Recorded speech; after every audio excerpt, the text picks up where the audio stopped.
وبركاته. إن الحمد لله نحمده ونستعينه ونستغفره ونستهديه ونعوذ بالله من شرور أنفسنا ومن سيئات أعمالنا من يهد الله فهو المهتد ومن يضلل فلن تجد له وليا مرشدا ونشهد أن سيدنا وسندنا وحبيبنا وحبيب حبيبنا وحبيب ربنا ومولانا محمدا عبد الله ورسوله الذي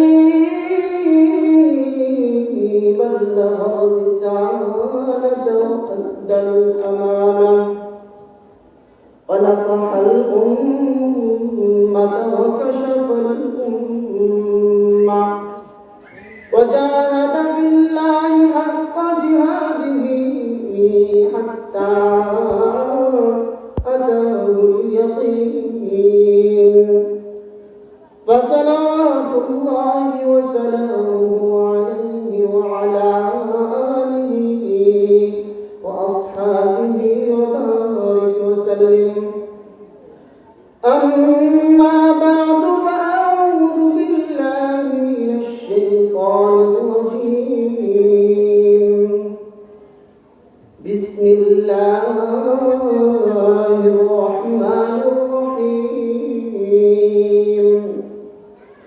ما يلفظ من قول إلا لديه رقيب عتيد صدق الله المولانا العظيم وصدق رسوله النبي الكريم ونحن على ذلك من الشاهدين والشاكرين والحمد لله رب العالمين. عن أبي هريرة رضي الله تعالى عنه قال قال رسول الله صلى الله عليه وسلم لا ينظر إلى صوركم وأموالكم ولكن ينظر إلى قلوبكم وأعمالكم أو كما قال عليه الصلاة والسلام. شكرا درشتكري اللهم صل على محمد وعلى آل محمد كما صليت على إبراهيم وعلى آل إبراهيم إنك حميد مجيد. اللهم بارك على محمد وعلى آل محمد كما باركت على إبراهيم وعلى آل إبراهيم إنك حميد مجيد. फिर पेश नजर गुंबद खदरा हरम है फिर पेश नजर गुंबद खदरा हरम है फिर नाम खुदा रोज़े जन्नत में कदम है फिर नाम खुदा रोज़े जन्नत में कदम है फिर शुक्र खुदा सामने मेहराब नबी है फिर शुक्र खुदा सामने मेहराब नबी है तेरे सर में मेरा और तेरा नक्श कदम है, कर सर है मेरा और तेरा नक्श कदम है। मेहराब नबी है कि कोई दूर तजल्ली, मेहराब नबी है कि कोई दूर तजल्ली, दिल शौक से लबरेज है और आकी है, दिल शौक से लबरेज है और आकी है। दिल ना तेरा रसूल अरबी कहने को भी चाहिए, दिल ना तेरा रसूल अरबी कहने को भी चाहिए। आलम है तहय्युर का ज़ुबान में ना कलम है, आलम है तहय्युर का ज़ुबान में ना कलम है। बलगल उला बिकमालिही कशफत दुजा बिजमालिही, हसनत जमील खसालिही सल्लु अलैहि व आलिही। अल्हम्दुलिल्लाह, সমস্ত প্রশংসা একমাত্র আল্লাহ তাআলা, যে আল্লাহ জাল্লা শানুহু আমাদেরকে দুনিয়াতে কাছ থেকে বাড়ি করিয়া একটি দ্বীনি মজলিসে কিছু কথা বলার মতন, আপনারা শ্রবণ করার মতন অভিজ্ঞ প্রদান করেছেন। এই জন্য সকলে অন্তর শুকরিয়া আদায় করি আলহামদুলিল্লাহ। সামান্য হাজিপাড়া যুব সমাজের দিকে 3 দিন ব্যাপী 35 বার্ষিক তাফসীর কোরআন মাহফিলে আজ দোয়া আখিরি মোনাজাতের সম্মানিত সভাপতি, উপস্থিত উলামায়ে কেরাম, দিন ধর্মী মুসলমান ভাইরা এবং আমার মুরব্বী বাবারা, সমাবেশ যুবক ভাইরা, আমি যে আপনাদের সামনে যে আয়াতটা তেলাওয়াত করেছি, হুজুর পাক সাল্লাল্লাহু আলাইহি ওয়াসাল্লাম অসংখ্য অগণিত হাদিস থেকে একটি মাত্র হাদিস পাঠ করেছি। ইহার উপর কিছু আলোচনা করার চেষ্টা করব না করব ইনশাআল্লাহ। মুহতারাম হাজিরিন, আল্লাহ পাক রব্বুল আলামিন মানব জাতিকে অসংখ্য নিয়ামত দান করেছেন, যা গণনা করা শেষ করার মতো নয়। আল্লাহ পাক রব্বুল আলামিন বলেন, যে ব্যক্তি নিয়ামত পায় নিয়ামত শুকরিয়া আদায় করবে, আমি আল্লাহ তাআলা তাকে তার নিয়ামত বৃদ্ধি করে দেব। ওয়াইতা'আযানা রাব্বুকুম লাইন শাকারতুম লা'যীদান্নাকুম ওয়া লাইন কাফারতুম ইন্না আযাবি লাশাদীদ। আল্লাহ বলেন, যে ব্যক্তি নিয়ামত পেয়ে নিয়ামত শুকরিয়া আদায় করবে, আমি আল্লাহ তাআলা তাকে নিয়ামত বৃদ্ধি করে দেব।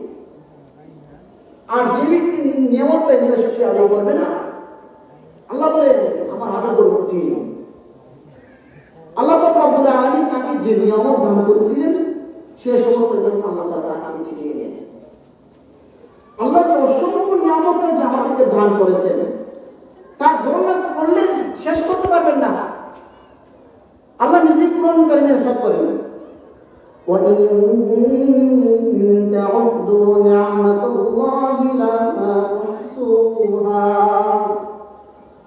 তোমরা আল্লাহর নিয়ামত সমূহ গণনা করলে তা আসলে করতে পারবে না। যদি জন্মের পর থেকে নিয়ামত সমূহ গণনা শুরু করি, মৃত্যু পর মৃত্যু হয়ে যাবে, কয়েকটা জীবনে চলে আসে, তারপরও আল্লাহ যে নিয়ামত মানব জাতিকে দান করেছে, তারা বলে শেষ করতে পারবে না। আল্লাহ কুরআনে বলে দিয়েছেন, ওয়া ইন তা'উদ্দু নি'মাতাল্লাহি লা তুহসুহা। এই অসংখ্য নিয়ামত রাজির মধ্যে আল্লাহ পাক রব্বুল আলামিন মানুষদেরকে একটা নিয়ামত দান করেছেন হাত, মানুষদেরকে একটা নিয়ামত দান করেছেন পা, মানুষদেরকে একটা নিয়ামত দান করেছেন মুখ, কান, জিহ্বা, মাথা, সমস্ত অঙ্গ। এর মধ্যে সর্বশ্রেষ্ঠ সর্বোত্তম নিয়ামত করেছেন জবান, জিহ্বা। এই জবানের মাধ্যমে মানুষ তার আবেগ, অনুভূতি, রাগ, বিলাস, শত্রুতা, মিত্রতা ইত্যাদি প্রকাশ করে থাকে। এই জবানের মাধ্যমে মানুষ জান্নাতে যাওয়ার উপযুক্ত হয়, আবার এই জবানের মাধ্যমে মানুষ জাহান্নামে যাওয়ার উপযুক্ত হয়। মানুষ এই জবানকে সঠিকভাবে ব্যবহার করবে সে জান্নাতে চলে যাবে। আর মানুষ এই জবানকে যদি অসৎ কাজে ব্যবহার করবে তখন সে জাহান্নামে চলে যাবে। রাসূল সাল্লাল্লাহু আলাইহি ওয়াসাল্লাম হাদিসে বলেছেন, মান ইয়াদমানি মা বাইনা লাহইহি ওয়া মা বাইনা রিজলাইহি আদমান লাহুল জান্নাহ। যে ব্যক্তি আমার জন্য পরিচয়ের মধ্যে এবং দুবাইয়ের মধ্যে বস্তু জিম্মাদারি নেবে, আমি তার জন্য জান্নাতের জিম্মাদারি গ্রহণ করব। সুবহানাল্লাহ। যে কেউ যদি জবান বা জিহ্বার হেফাজত করতে পারে, রাসূল সাল্লাল্লাহু আলাইহি ওয়াসাল্লাম বলেছেন, আমি তাকে জান্নাতে যাওয়ার জিম্মাদারি গ্রহণ করব।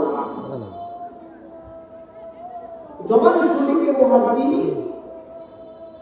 সর্বদা সত্য কথা বলা, ভালো কথা বলা, আল্লাহ তাআলার প্রশংসা করা, সর্বদা জিকির আজকার করা, হক কথা মুখে বলা, সৎ কাজের আদেশ দেওয়া, অসৎ কাজ থেকে মাথা কাটা,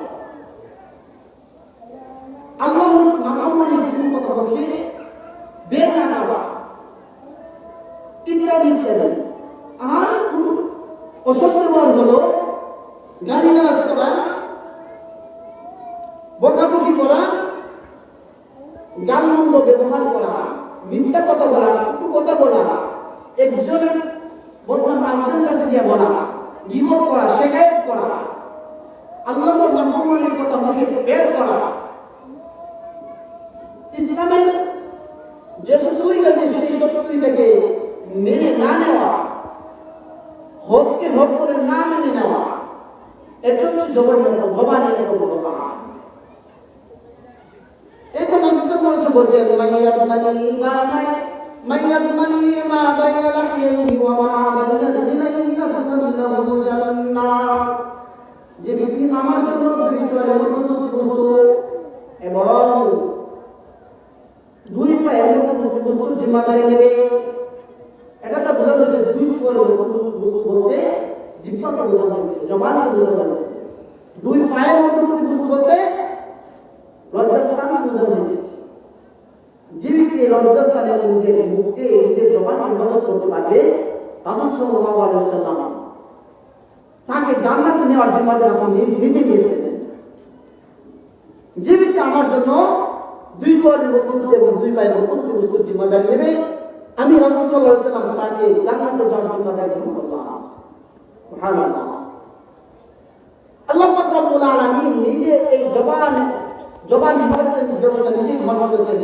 সাথে সাথে আল্লাহ পাক রব্বুল আলামিন এই জবানকে মানুষের একটা আকর্ষণীয় জায়গা, চেহারা, একটা উল্লেখযোগ্য জায়গা, উত্তম জায়গা মানুষের চেহারা, এই চেহারার মধ্যে আল্লাহ পাক রব্বুল আলামিন জবানকে হেফাজত করেছেন এবং মুখের ভিতরে স্থাপন করেছেন জবানকে, এবং উপরে নিচে ডানের ভিতরে আল্লাহ পাক রব্বুল আলামিন এই জবানকে স্থাপন করেছেন। আল্লাহ পাক রব্বুল আলামিন বান্দাদেরকে বলছেন, বান্দারা তোমরা নিজেরাও জবানের নিয়ন্ত্রণের প্রতি সতর্ক হও। আমি তোমাদের জবানের আমিও তোমাদেরকে জবানের জিম্মাদারি আমি নিজে নিয়েছি, বান্দাদেরকেও সতর্ক করেছি, তোমরা নিয়ন্ত্রণের প্রতি সতর্ক হও। আল্লাহ তাআলা বলছেন, মা ইয়ালফিযু মিন কাওলিন ইল্লা লাদাইহি রাকীবুন আতীদ। মানুষ যে কথা উচ্চারণ করবেন তাই গ্রহণ করার জন্য আল্লাহ পাকের পক্ষ থেকে সদা প্রহরী রয়েছে। আপনি যাই করেন দুনিয়াতে, যে কাজে দুনিয়াতে করেন, তা নিযুক্ত করার জন্য আল্লাহ পাকের পক্ষ থেকে প্রহরী রয়েছে, নিযুক্ত হয়েছে, ফেরেশতা নিযুক্ত হয়েছে। মানুষ আস্তে যা কথা বলে, গোপনে যা কথা বলে, জোরে বলে, প্রকাশ্যে বলে, প্রত্যেকটা কথায় আল্লাহ তাআলা প্রহরীরা ফেরেশতাকে নিযুক্ত করেছেন। এই জন্য আল্লাহ আগে সতর্ক করে দিয়েছেন, মা ইয়ালফিযু মিন কাওলিন ইল্লা লাদাইহি রাকীবুন আতীদ। ও মানুষেরা, তোমরা আমাকে যে কথা উচ্চারণ করো তা গ্রহণ করার জন্য আমার পক্ষ থেকে সদা নিযুক্ত প্রহরী রয়েছে। সাবধান, তোমরা সতর্কভাবে কথা বলবে। তোমরা যখন জবানের কোনো কথা উচ্চারণ করবে তখন তোমরা সতর্কভাবে উচ্চারণ করবে। যাতে করে আমার নাফরমানির কথা তোমাদের মুখ দ্বারা বের না হয়।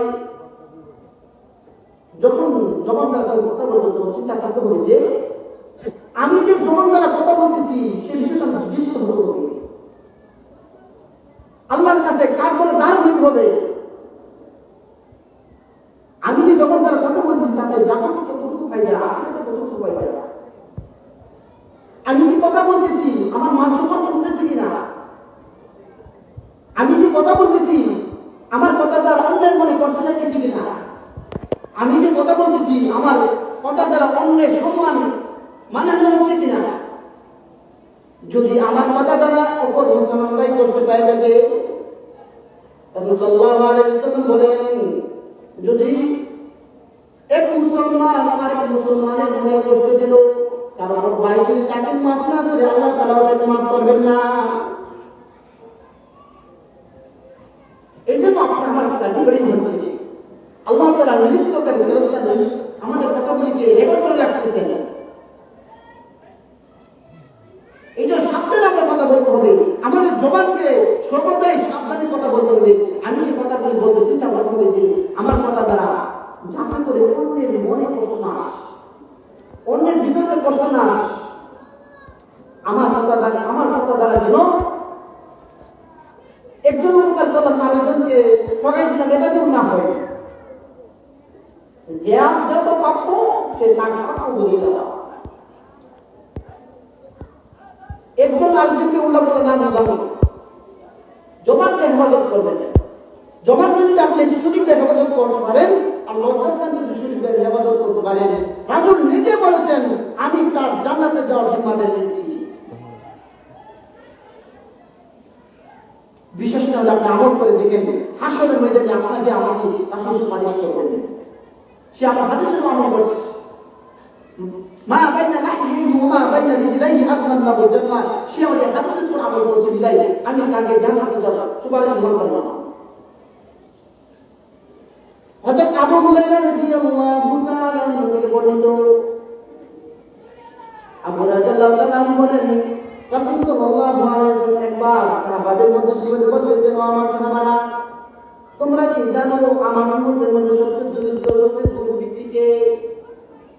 সাহাবায়ে কেরাম বললেন, ইয়া রাসূলুল্লাহ আমরা তো জানি সবচেয়ে গরিব সবচেয়ে অসহায় দরিদ্র মানুষ হচ্ছে যাদের জমদৌলত টাকা পয়সা নাই, বাড়ি ঘর নাই, এদেরকে আমরা গরিব মনে করি। রাসূল সাল্লাল্লাহু আলাইহি ওয়াসাল্লাম বললেন, না না তোমরা জানো তো তাই না, আমার উম্মতের মধ্যে সবচেয়ে গরিব হলো, সবচেয়ে দরিদ্র হলো, সবচেয়ে অসহায় হলো ওই ব্যক্তি যে ব্যক্তি হাসরের ময়দানে নামাজের ভান্ডার নিয়ে উপস্থিত হবে, দান সৎকার ভান্ডার নিয়ে উপস্থিত হবে, রোজার ভান্ডার নিয়ে উপস্থিত হবে, ঈমান আমল ভান্ডার নিয়ে উপস্থিত হবে, কিন্তু তার অবস্থা এমন সে কাউকে গালিগালাজ করেছে, সে কারোর মনে কষ্ট দিয়েছে, সে কারোর প্রতি মারধর করেছে, সে কাউকে মারছে, সে কাউকে ধোঁকা দিয়েছে, সে কারোর নিন্দা করেছে। তার এই অপব্যবহারের কারণে আল্লাহ পাক রব্বুল আলামিন তার সমস্ত আমলগুলোকে হত্যার মধ্যে বর্ণনা করে। তারপরে যদি হত্যা বাকি থেকে যায়, রাসূল বলছেন তার সমস্ত তার অন্যদের যত গুনাহ ছিল সমস্ত গুনাহ তার মাথার মধ্যে তুলে দেওয়া হবে, পাপের আধিক্যের কারণে সে জাহান্নামে চিরকাল ভোগ করতে হবে। এই জন্য সাবধানে আমরা কথা বলতে হবে, যাতে করে আমাদের কথা অন্যের মনে কোনো কষ্ট না। জবানকে যত সতর্ক করবো তুই আমরা নিজেদেরকে তত আল্লাহ ওয়ালা বলতে পারবো, আল্লাহ ওয়ালা বানাতে পারবো। এই জবানের দ্বারা মানুষ লাঞ্ছিত হই, অপমানিত হই। পৃথিবীর মধ্যে যত খুন খারাপি, যত ঝগড়া ফাসাদ হচ্ছে এর কারণ একমাত্র জবান। জবানের কারণে মানুষ হানাহানি কাটাকাটি মারামারি করে। যখন বান্দা জবানকে হেফাজত করতে পারবে তখন পৃথিবীর মধ্যে আর ঝগড়া ফাসাদ মারামারি হানাহানি কাটাকাটি চলবে না। এই জন্য জবানকে আপনারা আমরা সঠিকভাবে ব্যবহার করব। সারা রাত ভর যদি আমরা ইবাদত করি, সারা রাত ভর যদি আমরা নামাজ করি, তাহাজ্জুদ করি, দিনের বলা হলে যদি আমরা এক ভাই পর্ণিতা করলাম, বিপদ করলাম, শেখায়ত করলাম, সারা রাত যদি বদবন্দি করছি, সমস্ত রাজক বন্দি আল্লাহ পাক পুরা নষ্ট করে দিবেন। সারা রাত যে বদবন্দি করছি, সকালবেলা সামান্য পর্ণিতা করার কারণে, একজনের বদনাম আরেকজনের কাছে করার কারণে আল্লাহ পাক রব্বুল আলামিন সারা রাত ইবাদত সমস্ত ইবাদত বরবাদ করে দিবেন। ইমাম আশরাফি তানভীর রাহমাতুল্লাহি আলাইহি বলেন, এক ব্যক্তির একটা ঘোড়া ছিল, তার ঘোড়ার একটা বদভ্যাস ছিল, সে যখন মন ত্যাগ করত তখন তার যে মন মুদ্রা সে ঘোড়াটা শুনত, তার ভক্তি যে মন মুদ্রা ভ্রমণ সে শুনত, তারপরে সামান্য বদভ্যাস হতো। এই ঘোড়ার বদভ্যাসের জন্য সে সামনে বদভ্যাস করতে পারত না। হঠাৎ সে এই ঘোড়াকে নিয়ে সমুদ্র যাওয়ার উদ্দেশ্যে রওনা দিল। সাথে আরেক সবাই ছিল, ভাই আপনার তো আমার সাথে এইদিকে রওনা দিবেন, আমরা দুজন যদি এক পথের প্রতি, আপনি একটা কাজ করেন, আমার ঘোড়াতে একটা বদভ্যাস আছে, আমার ঘোড়া যখন পায়খানা করবে তখন সে তার মন থেকে ভ্রমণ শুনবে, তখন আপনি আপনার খামার দ্বারা ঘোড়াকে নাম দিবেন। অপর ভাই বললেন ঠিক আছে। দুই সফর সঙ্গী দেখুন সফরের দিকে রওনা হলেন। সামনে অগ্রসর হতে ঘোড়া যখন মন ত্যাগ করছে আবার শুনতেছিল, তখন সাথী সফর ভাই সফর সঙ্গী ভাই যখন খামার দ্বারা ঘোড়াকে নাম দেয়, তখন সে আর পিছনে ফিরে তার যে মন পায়খানা শুনতে পারে, যার কারণে অনেক দূর অতিবাহিত হলো। তখন তার সফর সঙ্গী ভাই বলল, ভাই আপনি যাবেন এইদিকে, আমি যাবো ওইদিকে, আমরা একবার দিয়ে দেন। তখন সফর সঙ্গী ভাইকে সে ফিরে দিয়ে দিল। সামান্য সময় পুরা হাঁটতেছিলেন, হাঁটার পরে হঠাৎ পুরা পিছনের দিকে নজর দিয়ে দেখে যে তাকে যে চালক করলো সে দিকে আর নাই।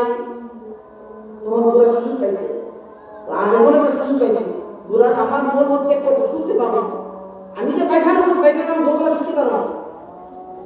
তখন সে আবার এক দূর যে পিছন থেকে যেখান থেকে সে যাত্রা শুরু করেছিল ওই দিকে ওইখানে চলে গেছে। যখন ঘোড়াওয়ালা বলেন, সারা দিন দেখি এত কথা বসে সে ঘোড়াটা আমার এক দূরে নিয়ে আমার আগে টাকায় সারা রাত যদি আমরা এত ঘুরে ধরি, ঘোড়াওয়ালা দিতে যদি সারা দিন যদি দিয়ে ঢাকা বসে হাঁটতে হাঁটতে ঘোরা নিয়ে এক দূরে যদি বাবা বাজারে বসে সারা দিন ঢাকা যাওয়ার মানে দিয়েছে। আমরা সারা রাত পরে ইবাদত করলাম, দিনের বেলা যদি একজন সকাল করলাম, শেখায়ত করলাম, তাহলে আমাদের সারা রাত ইবাদত যদি করলাম, আপনি কি করলাম বুঝলে যে আগে গেলে দিতে আসলাম। এই জন্য নিজেকে শক্ত করতে হবে, নিজেকে সতর্ক করতে হবে, নিজের জবানকে নিজের লজ্জাস্থানকে হেফাজত করতে হবে। যদি হেফাজত করতে পারেন তাহলে আপনার জান্নাত শান্তি পেতে পারেন। হাসরের ময়দানে ভয়ঙ্কর অবস্থা ধারণ করবে। হাসরের ময়দানের মধ্যে পৃথিবীর শুরু থেকে শেষ পর্যন্ত সমস্ত মানুষদেরকে একত্রিত করা হবে। ওই জায়গায় যদি আল্লাহ তাআলা বলেন, ওয়ামতাজুল ইয়াওমা আইয়ুহাল মুজরিমুন, হে নাফরমান, হে বেঈমান, আমার এই ময়দান থেকে দূরে চলে যাও। আমরা কোথায় যাব? হাসরের ময়দান থেকে আমরা কোথায় চলে যাব? কোরআনে আল্লাহ তাআলা বলেছেন জায়গা নাই। হাজার হাজার মানুষ সামনে যদি বলে আল্লাহ তাআলা, আপনার অবস্থা কি হবে? ওমতাজুল ইয়াওমা, বেঈমান তুই থেকে দূরে চলে যা। এই পর্যন্ত কাছাকাছি, এই পর্যন্ত আমার করো নাই, পরে থেকে দূরে চলে যা। আমি যদি এখান থেকে বলি ভাই, যারা পর্যন্ত করে নাই, যারা জন্ম করে নাই, যারা মদ গাঁজা খাইছো, হ্যাঁ এখান থেকে চলে যা, তাহলে আপনার কেমন সম্মানিত হবেন? এটা তো সামান্য আসলে ময়দানে পৃথিবীর শুরু থেকে নিয়ে শেষ পর্যন্ত সমস্ত মানুষের ময়দানে আল্লাহ হে হে নাফরমান এখান থেকে চলে যা। আইয়ুহাল মুজরিমুন, তোমরা ভীষণ লজ্জিত হবে, ভীষণ তোমরা লজ্জিত হবে। কিন্তু আল্লাহ আগে সতর্ক করে দিয়েছে, হ্যাঁ তাতে তোমরা নিজেকে সতর্ক করতে পারো। আলাম আহাদ ইলাইকুম ইয়া বানি আদম আল্লা তা'বুদুশ শাইতান, আল্লাহ তাআলা বলেন, আমি কি তোমাদেরকে বলি নাই যে শয়তান তোমাদের প্রকাশ্য শত্রু, তোমরা শয়তানের অনুসরণ করো না। শয়তানের ইবাদত বন্দি করো না, শয়তানের তোমরা তাবেদারি করো না, শয়তান তোমাদের প্রকাশ্য শত্রু। ইন্নাহু লাকুম আদুউম মুবিন, নিশ্চয় শয়তান তোমাদের জন্য প্রকাশ্য শত্রু। আমরা আল্লাহ পাক রব্বুল আলামিন আমাদের আগে বলে দিয়েছেন, তারপরও কেন আমরা শয়তান অনুসরণ করছি? ইতিহাস জানেন, ফেরাউন শয়তান অনুসরণ করেছিল, আল্লাহ পাক রব্বুল আলামিন তাকে নদীর পানি দ্বারা ধ্বংস করে দিয়েছে। আব্রাহা শয়তান অনুসরণ করেছিল, আল্লাহ পাক রব্বুল আলামিন তারও শয়তান আল্লাহ ধ্বংস করে দিয়েছে। নমরুদ তারা শয়তান অনুসরণ করেছিল, তাকে আল্লাহ পাক রব্বুল আলামিন ধ্বংস করে দিয়েছে। আদ জাতি, হুদ জাতি তারা শয়তান অনুসরণ করেছিল, আল্লাহ তাদেরকে ধ্বংস করে দিয়েছে। আবু জেহেল, উতবা, সাইবা বড় বড় কাফের তারা শয়তান অনুসরণ করেছিল, আল্লাহ পাক রব্বুল আলামিন তাদেরকে ধ্বংস করে দিয়েছে। এই সমস্ত ঘটনা শিক্ষা থেকে যারাই শয়তান অনুসরণ করছে, আল্লাহ পাক রব্বুল আলামিন তাদেরকে ধ্বংস করে দিয়েছে। আল্লাহ পাক রব্বুল আলামিন আমাদেরকে জবান দিয়ে মুখস্থকে হেফাজত করার তৌফিক দান করুন। যে কথাগুলো বলছি আল্লাহ পাক রব্বুল আলামিন আমাদের সকলকে আমার করার তৌফিক দান করুন। এছাড়া আগে হয়ে যাচ্ছে আমরা যারা